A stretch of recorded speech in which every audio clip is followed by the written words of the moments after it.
স্পেনের মাদ্রিদে জনপ্রিয় ও ঐতিহ্যবাহী উৎসব রেইজেস মাগোস স্প্যানিশদের মনে আলাদা আনন্দ এনে দেয়। এই দিনটি বিশেষভাবে শিশুদের জন্য সবচেয়ে অপেক্ষা। তিন জ্ঞানী রাজাকে স্বাগত জানাতে আয়োজন করা হয় বিশাল শোভাযাত্রা। রাজকীয় পোশাকে সজ্জিত মানুষরা রঙিন গাড়িতে চড়ে শহর প্রদক্ষিণ করে। গাড়িগুলো দেখতে রূপকথার রাজ্যের মতো ঝলমলে। শোভাযাত্রা চলাকালে গাড়ির ওপর থেকে ছুড়ে দেওয়া হয় বিভিন্ন রকমারি চকলেট। শিশুরা আনন্দের সাথে সেই চকলেট কুড়াতে থাকে। রাস্তার দুপাশে জমে ওঠে মানুষের ভিড়। সঙ্গীত আর আলোয় মুখর হয়ে ওঠে পুরো শহর।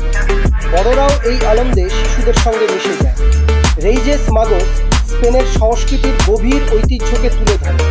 এটি শুধু একটি উৎসব নয়, বরং একটি আবেগ। এই দিনটি স্পেনবাসীর মনে চিরস্মরণীয় হয়ে থাকে।